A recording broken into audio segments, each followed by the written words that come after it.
Hey, Pretty Girl Club. Welcome to my Decentering Motherhood series. So I've been meaning to upload these videos for a while now, but I want to talk about some of the reasons that I'm glad I don't have kids because I see a lot of women online. They talk about like the soft life and hypergamy and, oh, look at me, I got this rich husband. And it's like, first of all, what is your definition of rich? Because if your definition of rich is making $100,000 or more, that's not rich. Not to mention the fact that 83% of men in the United States make less than $100,000 per year. And I see a lot of Black women online in particular promoting swirling or divesting or interracial relationships because they seem to think that simply marrying somebody who is non-black that's somehow going to give her the soft life. And it's like, okay, let's do some simple math here because I used to be an accountant. So, let's say you marry some random white guy and he has money, quote unquote. Let's say he makes 100K per year. Okay, well, did you know that according to the bump.com, childcare costs more than college in 28 states? So even if he does make 100K per year, I think we did a calculation on another video where we said that after taxes and stuff, basically his biweekly paycheck would be around $3,000. So he's getting around $3,000, $3,500 biweekly. It costs more than college just to care for one child. And you want to go around convincing women who have multiple children or women who want children, you want to go around convincing them that all they have to do is simply marry interracially and suddenly their financial woes will be solved. But that is one of the many reasons that I'm glad I don't have kids. It's because kids are extremely expensive. It costs thousands of dollars to put a child in childcare, not to mention the fact that children often get abused in childcare. And that's something else that a lot of people don't talk about. Why does nobody care about the emotional health of women? Like, why does nobody care about the emotional health of these mothers? Even if I could afford to like put a child in childcare, let's say I had a kid or something, I would still feel scared to put my child in a daycare because that's where a lot of kids get molested. That's where a lot of kids get abused by childcare workers or by the little teenagers who are like helping out or volunteering or at the YMCA or all of these places that are supposed to be safe spaces for children. So I just know that if I had kids, my emotional stability would be down the drain. You guys know that I do a lot of decentering men content on this channel. And it's like, okay, if you're decentering men and you're decentering motherhood, what do you put at the center of your identity? For me, I center my identity around my mental and emotional health. Okay, that is the most important to me. I need to be mentally stable.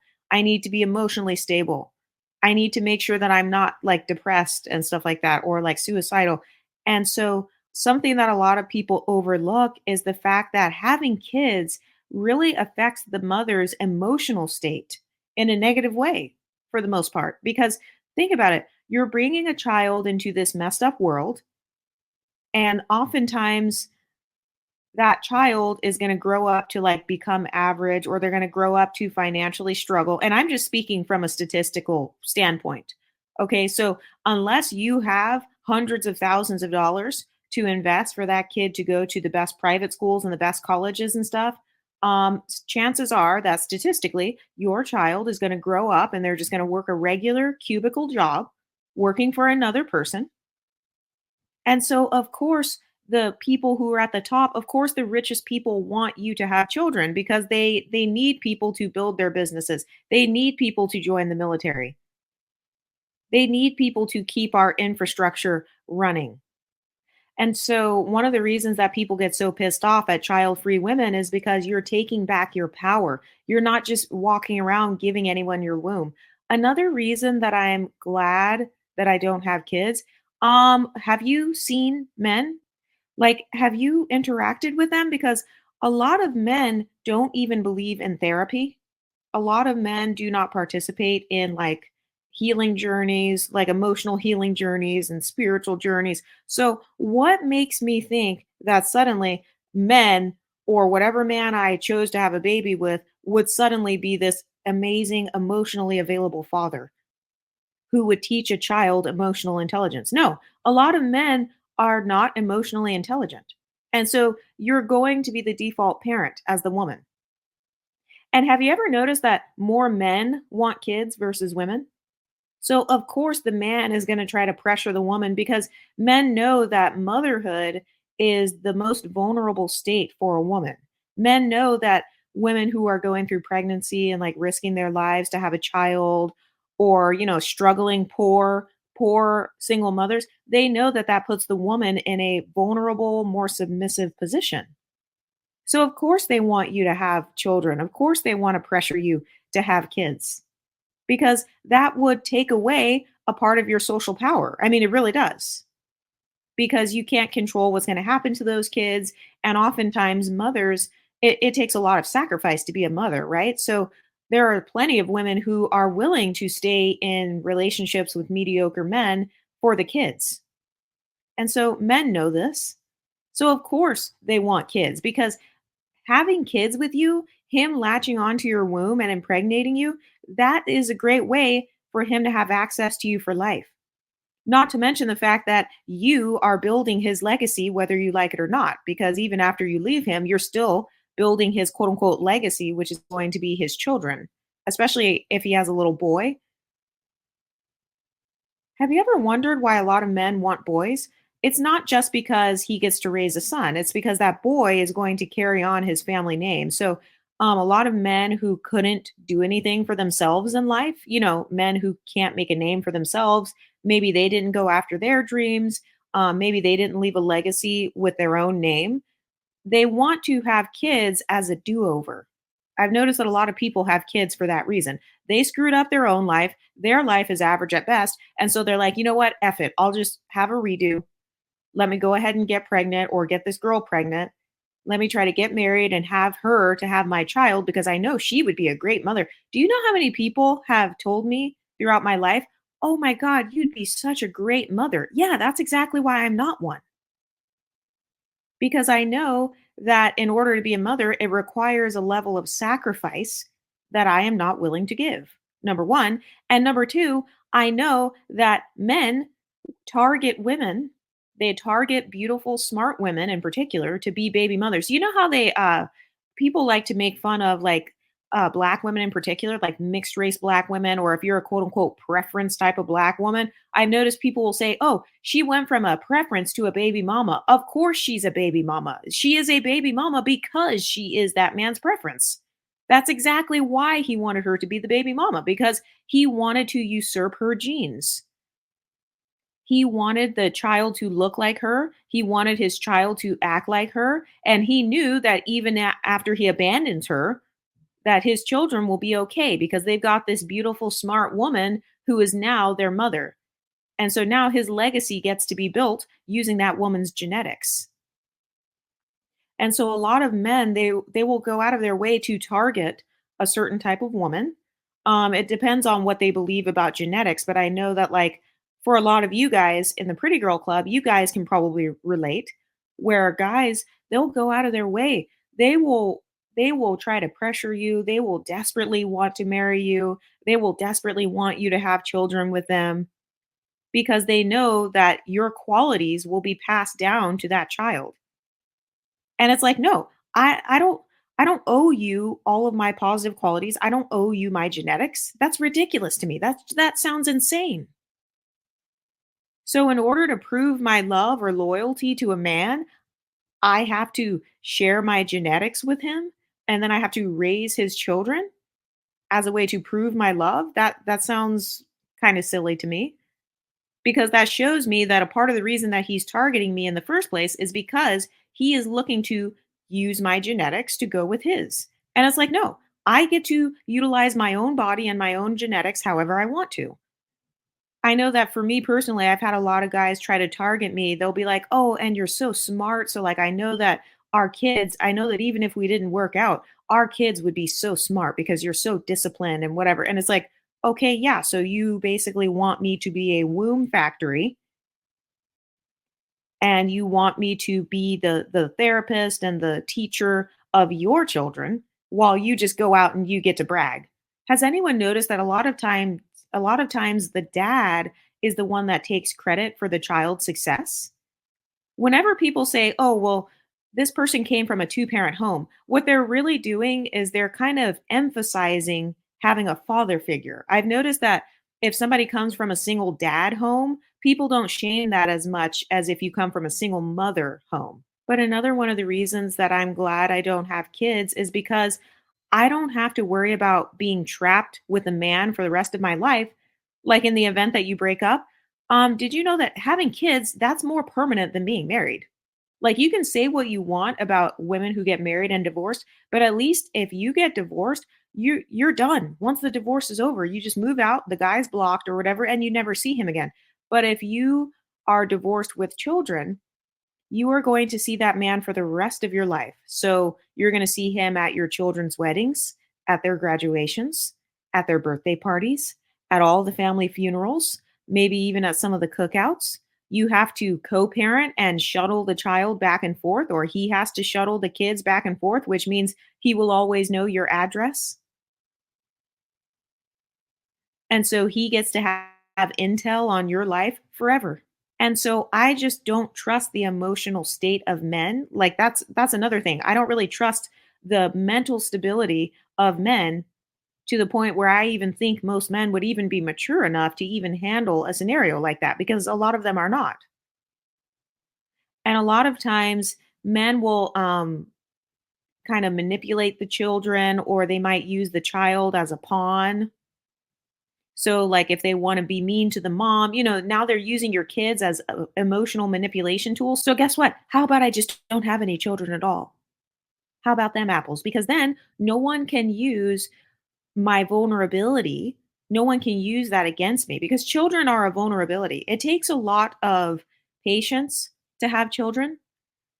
For those of you who don't know, I've actually worked with hundreds of children throughout my lifetime because of my Christian ministry background. I'm no longer religious, but I used to work with lots of children. Mothers obviously have a deep emotional attachment to their children. And so it's actually very easy for men to manipulate you with your own children. It's very easy for people in general to use your children against you.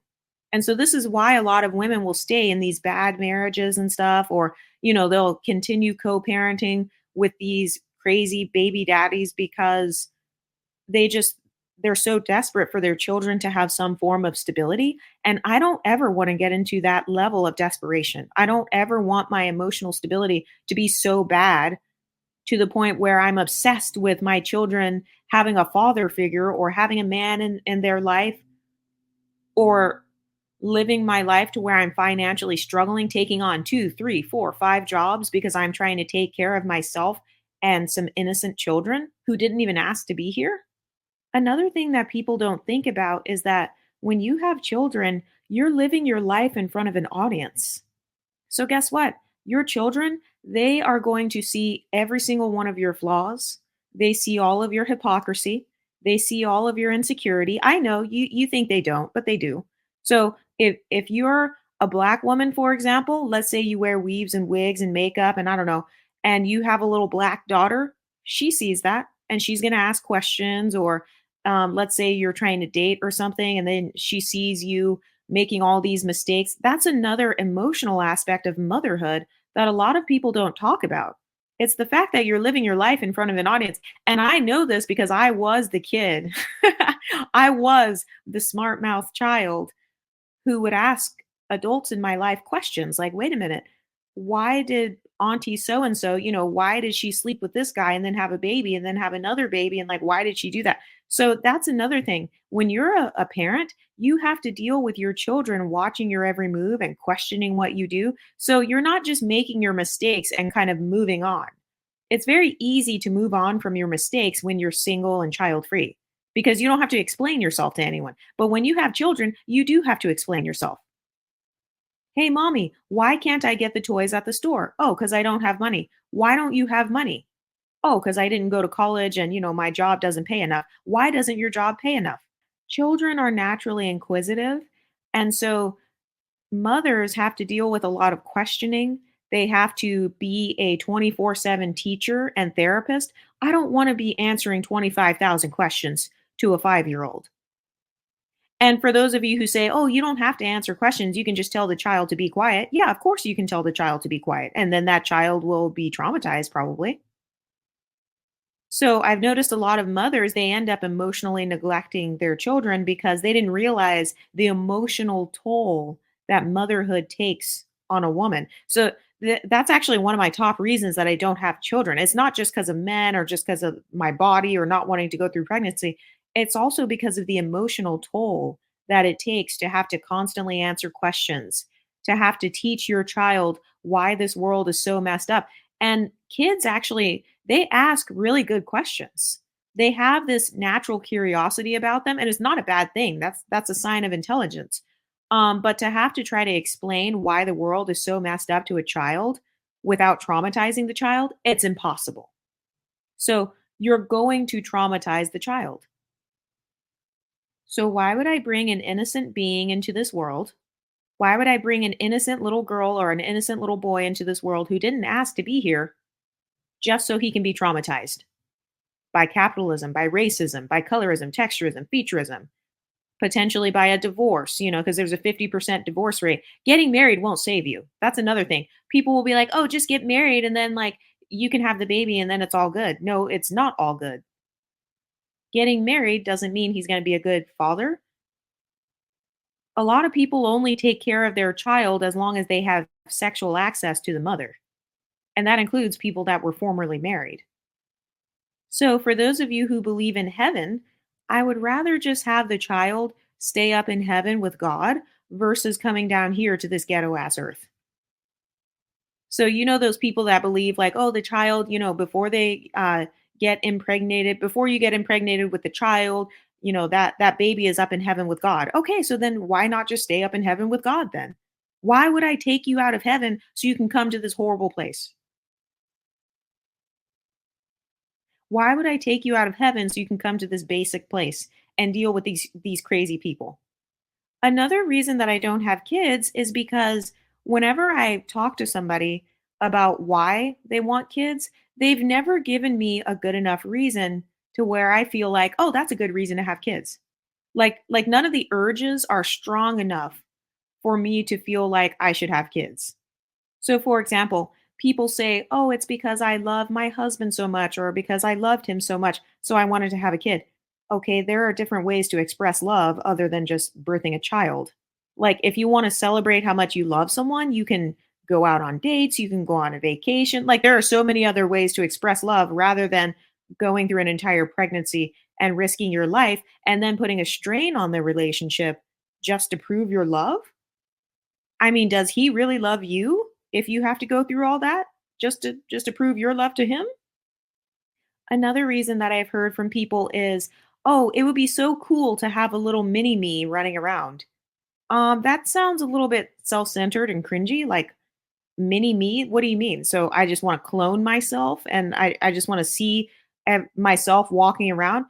That reminds me of the abusive parents to where they love when you're a baby, but then as soon as the child starts showing independence and having a different personality than the parent, then the parent loses emotional interest. I have learned this from working in ministry with so many different parents. I've worked with high-risk children. I've worked with privileged children who come from wealthy backgrounds, and I've seen their dynamics with their parents. There are some parents that had children for that exact reason. Oh, because I wanted to have a little mini me. And yeah, the child may look just like you. But as soon as that child hits about what, 10 years old, as soon as they're old enough to talk back and to have their own hobbies, and as soon as that child doesn't want to be an engineer or they don't want to be a doctor like you, then the parent will lose emotional interest. And then the parent will be disappointed because they can't fulfill their own emotional fantasy through that child. And so that's actually not fair to the child. So you're telling me you birthed me just so I could fulfill your dreams for me? That's not fair. That sounds very self centered and narcissistic. So I just feel like that's another bad reason. That's not a good reason to have a child. Oh, so they can be like me. They're not going to be like you. No two human beings are the same.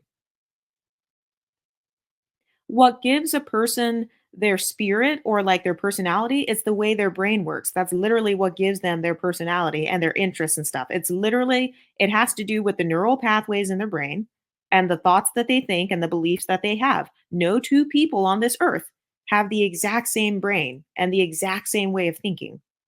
So to assume that you can just play God and that this person is just going to be a clone of you, not only is that idiotic, not only do you not understand science or biology, but that's actually a very narcissistic reason to have a child. And I've noticed like one of the other reasons people will say they want kids is because everybody else is doing it. That's just what you do.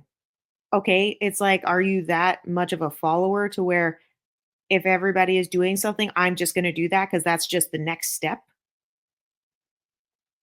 And then for the people who say, "Oh, I only had the baby because I didn't want to get an abortion. Like I felt guilty." Okay, so you had a kid out of guilt. That's also not a good reason to have kids. So literally every reason that anybody has told me that they've had a kid, those are some of the reasons. I'm like, that's not enticing. That doesn't make me want to have a kid out of guilt because I feel guilty about aborting it, but then I would feel guilty for having a kid out of guilt. So of course I'm not going to make a good parent because I never wanted the child to begin with. And by the way, there's an entire Reddit thread called regretful parents. And I feel like a lot of regretful parents are some of them are parents where they got pregnant and they just didn't want to abort the baby, but they didn't want the baby. So they were like, okay, whatever, I'd rather just have the baby. But then, they obviously like the child, they can feel the fact that you don't really want them. Another reason that I'm glad that I don't have kids is because kids are a permanent decision. So I'm not a big fan of permanent, irreversible decisions. I'm just not a big fan of that in general. I just don't think that's wise. I think that as human beings, we are always changing, we're always evolving, we're always growing. And so when it comes to having a kid, you can't take it back. You can't change who the kid's father is. You can't change how that kid acts and how they behave. You can try to. You can like be forceful with them and controlling, but that's only going to work for so long. So I'm just not a big fan of permanent, unchangeable decisions. And when it comes to a kid, it's like once you have that kid, they're already here.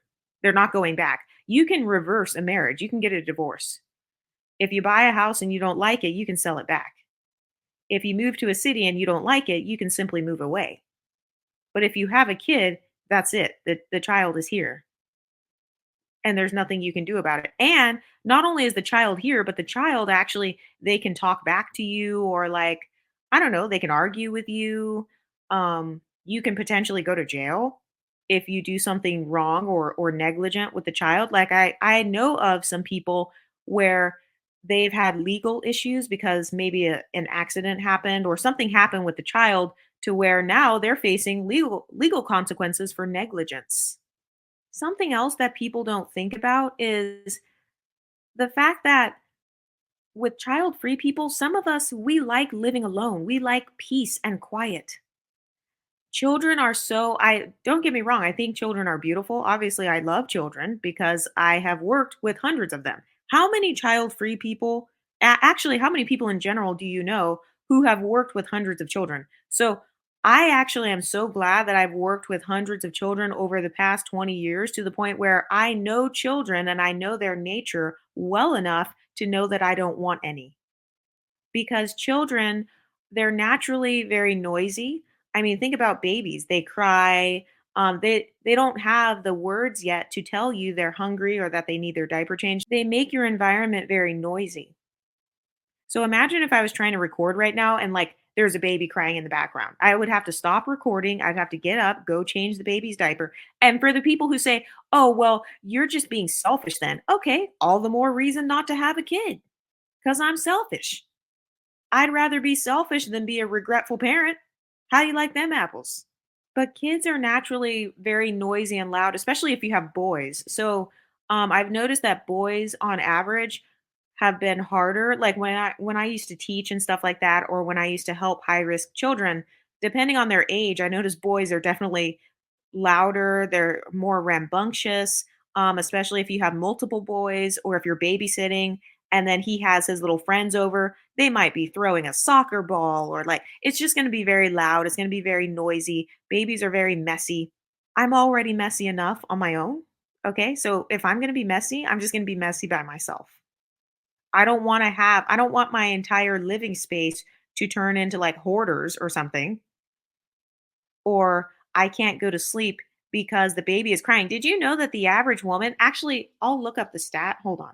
There's a stat that says 70% of parents lose an average of 3 hours of sleep each night for their baby's first year. Okay, so 3 times 365. Let's do the math. Let's be nerds.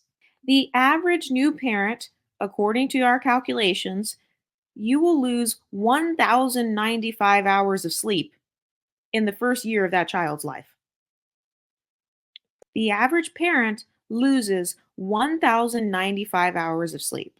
I'm going to make that the title, like decentering motherhood. Average parent loses 1,095 hours of sleep in first year. So let's look up the effects of sleep loss. Sleep loss makes it difficult to focus, learn, and process information. It affects your mood. It makes you feel fatigued, irritable, frustrated, or cranky. Okay, so you're telling me I'm supposed to be excited about not being able to focus. I can't learn anything. I can't process information. I'm going to be irritable and cranky. Physical effects. Sleep loss can make you look tired with dark circles under your eyes, drooping eyelids, pale skin, red or swollen eyes. It also weakens your immune system. So, this is not when you're pregnant. This is not like before you have the child. No, no, no. This is after the baby is here. So, these are the types of things that a lot of people with kids did not think about. So this is why I don't really have a lot of empathy for tired moms because it's like you should have looked this up before you had the child. Okay, so you're going to lose over 1,000 hours of sleep in the first year of the child's life, and I will pull up the screenshot. On average, I know that it also takes around $250,000 to raise a child from age 0 to 18. So whatever little hypergamous swirly marriage you're in, or what you married a rich guy, and apparently 100K is supposed to be rich. That's nowhere near rich, especially if you're having children. So I'm supposed to be excited, and also if you look on this screen right here, it says that sleep loss actually has effects on your behavior. It says sleep loss can make it difficult to control your emotions. So now I'm going to be emotionally dysregulated. For me personally, I center my mental health and my emotional health. That is what I center. I decenter men, I've decentered motherhood because I care about my emotional state. I care about being mentally sane. And so yeah, I'm not going to do something that's going to guaranteed cause me to have difficulty controlling my emotions and behavior. Losing 1,000 hours of sleep, that is sleep loss. That is called sleep deprivation. It also says one of the health effects of sleep loss is it increases your risk of cardiovascular disease, hypertension, diabetes, obesity, and stroke. It can also exacerbate psychiatric conditions like anxiety and depression. So if you had anxiety and depression before having the baby, it's going to get worse afterwards. Hmm. So don't you think that postpartum depression could partially be influenced by sleep loss? Because you're losing over 1,000 hours of sleep. It also says that sleep loss it impacts your brain's functioning, including your ability to remember, regulate your emotions, your attention span, and the ability to have insight. So now my intuition is effed up, or my intuition is weakened because I'm not even sleeping. So I can't even like restore my brain. I can't restore my body. You can forget about the whole beauty side of it. Forget the beauty sleep part. My brain's not even functioning properly. And I'm supposed to be excited and jump up and down with joy at the fact that I am guaranteed to lose a minimum. Because, by the way, that's just the average. I'm guaranteed to lose a minimum of about 1,000 hours of sleep. Another thing that people don't realize is that the woman is not the only one losing sleep. The husband will be losing sleep as well. So you're not the only one who's going to be struggling from more anxiety, depression, or the effects of sleep loss, such as having a weakened immune system. So now your health expenses are actually going to go up. because now you have to deal with getting sick more often. You're going to be taking more trips to the pharmacy. You're going to be taking more trips to the doctor's office or to the therapist office. And we all know, if you look at my other decentering men video, I talk about how most men have bad coping mechanisms. And so a lot of men, they're not going to go to the doctor. That's not going to be their first option. So a lot of men, they use escapism as their coping mechanism. This is why you see a lot of dads sitting around watching TV or playing video games or going out to strip clubs, going out and cheating. I actually have a sex worker series coming up where we're going to be interviewing sex workers and we're going to be asking them questions about this kind of stuff because a lot of men use sex workers as a form of escape. So that's pornography, OnlyFans, following women on IG or whatever, having like a fake girlfriend on the side, like a little internet girlfriend or something. So men who have lost 1,000 hours of sleep from having a child with you, even if he's married to you, even if he makes 100K, even though that's nowhere near being rich, but men respond to adversity and they respond to health issues differently than women. Because remember, a lot of men, they're not even emotionally intelligent enough to know, like, hey, I need to go meditate or I need to just take a nap and then get up and do some yoga. Most men aren't going to do that. But you know what a lot of men will do? You know what 90% of men do?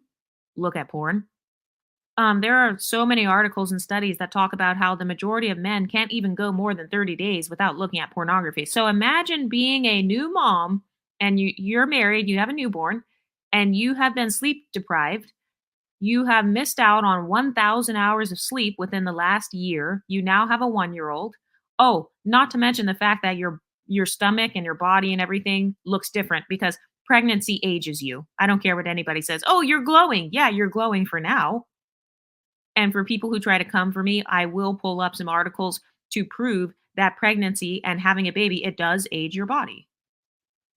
Boom, google.com. Does pregnancy age you? Yes. Pregnancy can accelerate biological aging in women, especially young, high fertility women. A study published in Cell Metabolism by the Yale School of Medicine found that pregnancy can increase biological age by up to 2 years during early to late pregnancy. So if you had a baby at 21, you're going to look maybe 22, 23, 24. But let's say you have a baby at 35. Now you're looking 36, 37, 38. And I mean, I know that you can do certain things to make yourself look young, but that's another dynamic that you'll be dealing with as well. So you already have missed out on 1,000 hours of sleep in the last year. You have a 1-year old. Your husband has missed out on, let's say, 800 hours of sleep because we all know that the mom is the default parent. So he's probably not waking up as much as you. Not to mention the fact that if he makes 100K per year, he's only getting around $3,000 per check. So if you are paying for childcare, one of his paychecks is going just to childcare. So that doesn't even include the expenses. Oh, and let's pretend that you guys bought a house or something like that. Let's look up the average cost of a mortgage. Okay, according to the National Association of Realtors, the average monthly mortgage payment was 2209. So $2,209. So if he's getting around 3,000-ish dollars per paycheck, so one of those paychecks went to daycare, the other paycheck went to the mortgage, and then you're going to have maybe a little bit left to pay for Wi-Fi, groceries, diapers, or whatever. So guess what? Guess what you're going to be doing with his $100,000 salary? You're going to be working. So that hypergamy dream, not only is that less likely to happen, the whole hypergamy thing to begin with, but a lot of married women, they're going 50-50 or they're paying bills. So now you have lost 1,000 hours of sleep over the last year. Your body has aged biologically by 2 years. Your cognitive abilities have declined. Your intuitive abilities have declined because your anxiety and depression goes up. Your immune system is down. Your costs have increased. Your husband has bad coping mechanisms. And I'm saying all of this, this is all just from a statistic standpoint. I'm not saying it like, oh my God, I hate men. Oh my God, I hate children. No, I'm literally just pulling up Google articles. So statistically, your husband is going to do bad coping mechanisms such as soliciting sex workers in one way or another, whether it's OnlyFans, pornography, whether it's joining Discord groups or Reddit groups, or playing video games with certain women and like having phone sex basically, or doing certain things where he's trying to find creative ways to hide his habits from you. And you also have a 1-year-old. So it's not like you only lost sleep when they were a newborn. I didn't even go into how much sleep you lose with a 1-year-old, with a 2-year-old, with a 3-year-old. All of that sleep loss piles up. You do know there's a such thing as sleep debt, right? There is a thing called sleep debt. Sleep debt is known as the deficit or the difference between the amount of sleep a person needs and the amount they actually get. So if you look up the effects of sleep deprivation, it says hallucinations, symptoms similar to ADHD, tremors, decreased accuracy. So the average man, like let's say a man is sleep deprived. So this goes back to them having bad coping mechanisms. Do you think that the average man, in order to cope with stress, is going to go get up and run 5 miles? Probably not. After a hard day's work and his whole paycheck's gone with the mortgage, he has to keep up with the mortgage. He's got to keep up with diapers. He's got to keep up with his OnlyFans subscriptions. So, he's probably not going to go out and run 5 miles. So, I believe that men are probably going to gain weight as well after having children. So now, not only has your body aged biologically, you're sleep deprived, he is sleep deprived. You guys are now paying more in childcare costs and daycare costs. He has to keep up with his OnlyFans subscription because that's the best thing he's got going in his life right now because he's trying to escape from you, or he will go to his man cave to escape from parent duties. Your body has already aged 2 years. You're not even thinking about getting your body back in shape. And then he's looking on OnlyFans, comparing those girls' bodies to yours. Those girls, a lot of those girls, they either don't have kids, or if they do have kids, their OnlyFans money pays them really well so they can pay to get the tummy tuck. But you can't afford to go get a tummy tuck and a boob job and all that because he only makes $3,000 per check after taxes. And so now you're sleep deprived. He's getting fat. He doesn't even look how you want him to look anymore. Your physical attraction to him is going down. His physical attraction to you is going down. He wants to feel attractive again. And so he will pay sex workers. He will go to the strip club and just throw some money at some beautiful women who will make him feel attractive again, finally. And I'm supposed to be jealous of this? I'm supposed to be jealous of that. That's laughable.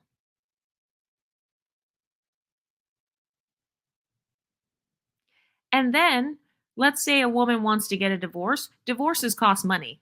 Okay, going through the entire legal process, depending on how petty the husband is, or depending on if you have any assets.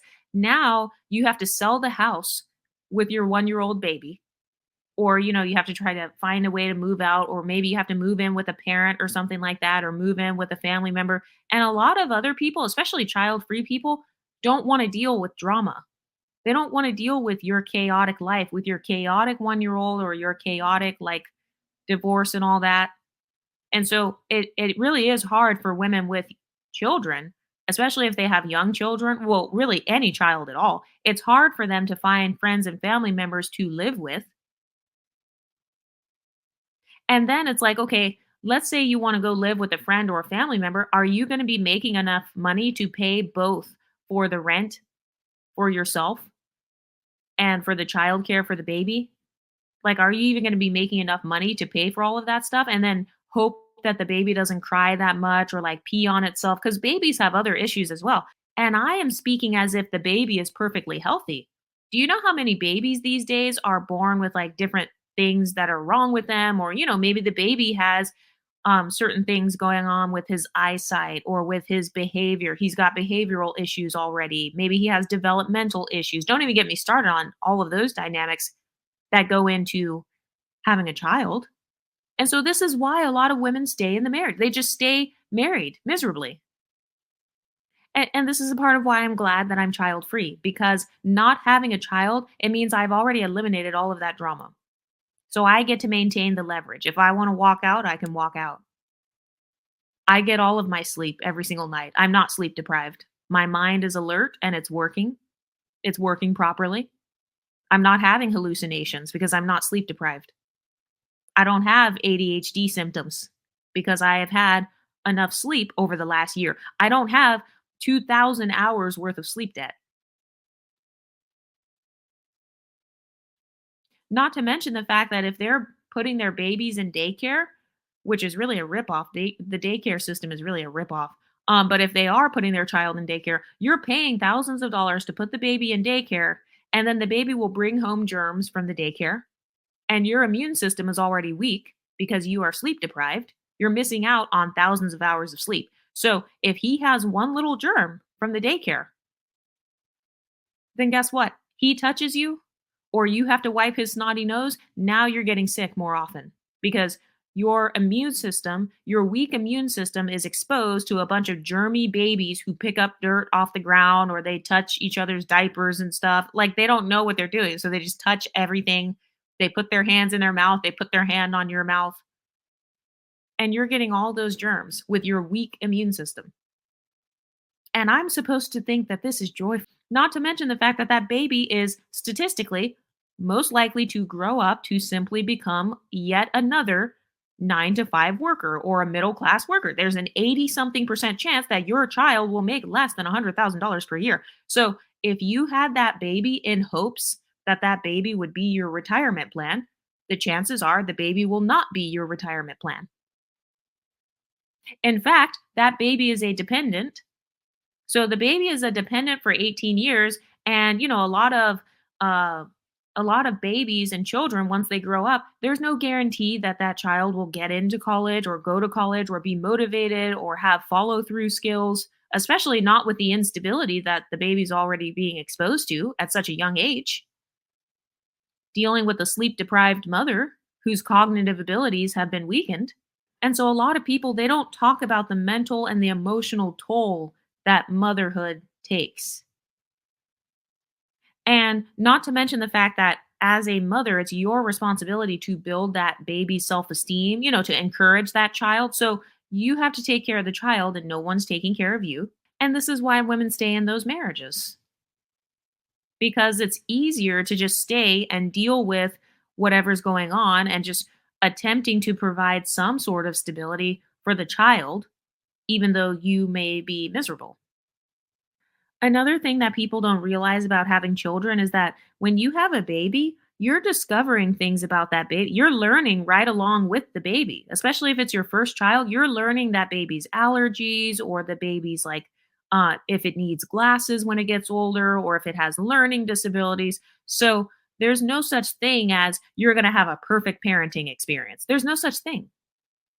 And another thing that I've noticed is like in the media, they portray children as kind of like these submissive, super cute, like, I don't know, I just feel like they promote babies in the media more and like, "Oh, they're so cute. Look at how adorable the babies are." And I feel like a lot of even if you look at family influencers, a lot of family influencers and family channels, they only show their children when they're being happy and cute and, just trying out these hot Cheetos or whatever. They only show their children in a cute, wholesome, innocent state. Children are human beings too.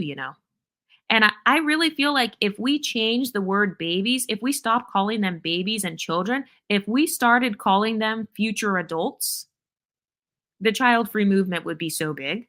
Like if I were to say, oh, yeah, I'm pregnant with a future adult, it hits different. Oh, yeah, I'm pregnant with a future teenager. Yeah, that hits different, doesn't it? It doesn't sound so cute and enticing anymore. I'm pregnant with a future teenage girl. I'm pregnant with a future teenage boy. I'm pregnant with a future adult. Yeah, it doesn't sound the same as saying I'm pregnant with a baby because you think of a baby as someone where you have complete control. So the media showing only babies or toddlers or children when they look innocent, they're kind of playing into your human desire for control. And so it's making you think in your mind, oh, I'm just having a baby. No, you're not having a baby. You're having a future adult. That's how I view children. That's why I'm child free. You're having a future adult. You're having a future teenager who's going to argue back and forth with you or they're going to ask you questions. And for those of you who say, oh, not my child, your children are not perfect, sis. And I kind of feel like anybody who's a good parent and any person who is normal, they wouldn't have a problem with child-free women. It's only the women who are regretful parents who get so pissed off at child-free women. Anyway, what do you ladies think? Let me know in the comment section and I'll talk to you next time. Stay pretty, ladies.